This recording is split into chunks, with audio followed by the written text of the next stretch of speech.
Guys, what's going on? Hello and welcome to Cereal at Midnight. We're talking about Dark Knight of the Scarecrow 2. That's right, there is a sequel, but this is brand new, you guys. As I am, this just arrived from MVD Visual. Thanks to MVD for sending me this so I could review this and share it with you. As I was publicizing this on social media, people kept saying, I didn't know there was a sequel. Well, there wasn't until just now. This is brand new. It is I think the 41st anniversary of Dark Knight of the Scarecrow. I think this was made probably to capitalize on the 40th anniversary, but there was a pandemic, so it probably didn't come together like everybody hoped. Here we are 1 year later, 41st anniversary. There's a lot to talk about here. Let's start here. A lot of us love Dark Knight of the Scarecrow. I love it. I have the Blu-ray. Showed it to Minnie Midnight when she was probably way too young to watch it. But I was like, hey, it's a TV movie. How bad could it be? But she remembers it. And it's a TV movie legend here in the United States. Outside of America, I believe it had some theatrical distribution. So, it's shot on 35 millimeter. It was a big production. Talked to Amanda Reyes, the author and editor of Are You in the House Alone, the TV movie compendium about Dark Knight of the Scarecrow. People love that movie. Hence, a direct-to-video sequel all these years later. This is J.D. Feigelsen's Dark Knight of the Scarecrow. J.D. Feigelsen was the screenwriter on part 1. And on this project, he is serving as the writer, the producer, the director, and the co-editor. But this is where I have so many questions, because his last directorial credit was in the 80s. There's the Twilight Zone TV series, I think, the 80s version of Twilight Zone. And he hasn't done anything in the better part of 40 years behind the camera. So now this pops up, and I'm like, did he really direct all this stuff? At 81, I think he's 81. Did he really direct all this stuff? Or did he do everything? Did he write, produce, direct, co-edit? Or is he lending his name to it? Is it, not a pseudonym, but people are doing the work under his name. Is it a Bob Kane, Bill Finger situation? You guys know what I'm talking about there? So I don't know. It is a very, very, very low budget movie. It does not touch the first movie, and I don't even know that it tries to. Here's what the fans of the first movie need to know. It is tangentially connected to the first one at best. This does not pick up the story. This does not.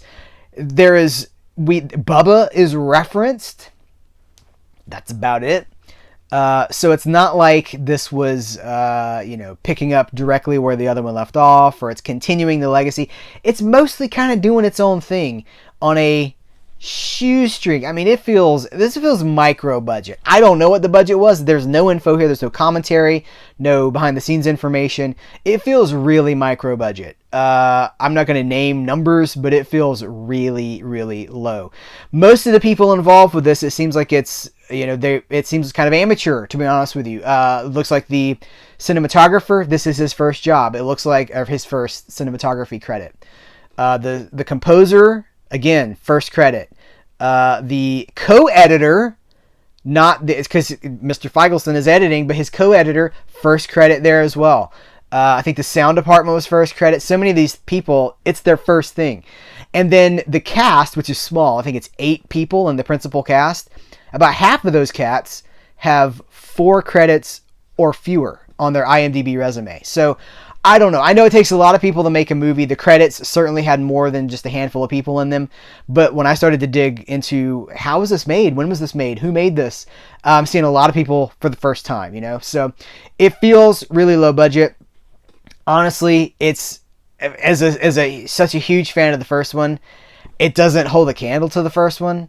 But I know that whereas this may not be my cup of tea, there's a lot of people out there watching this video that are super into micro budget horror, and they love stuff like this, and this is going to be right up your guys' alley. You may just have to forget that it's Dark Knight of the Scarecrow 2. You may just have to think of it as that micro budget Scarecrow movie, because guess what? There is a Scarecrow. It does kill people. Spoilers. And it's a horror movie, but it's one of those kind of, I'm trying to think of another way to say like low budget, but that's what it is. It's a really, really low budget horror movie, and some of you guys really love this stuff. So do not, I don't know that I would recommend a blind buy on this for people that really love the first movie, because you might be disappointed with what you end up with here. But for people that are more prone to micro budget and who are not super connected to that first movie and just want to go in and see a cool Scarecrow, killer Scarecrow movie, I'll say this: a lot of digital stuff. There's not a lot of practical effects. It's mostly digital, and again, it's all done fairly cheaply. So know what you're going into when you go in. But I wanted to fire up the camera and just rattle off. That's my review. I thought about writing this up. I was like, no, let's do it on camera. Let's do a video review for the people. Let me tell you something, people. We're talking about Dark Knight of the Scarecrow 2. That's my Paul Stanley, in case nobody knew. Oh yeah! Dark Knight of the Scarecrow 2, J.D. Feigelsson's Dark Knight of the Scarecrow 2, Some Things Don't Die. Let me know what you think about it. If you guys check it out, if you watch it and you check it out, let me know what you think. It is on disc right now from MVD Visual.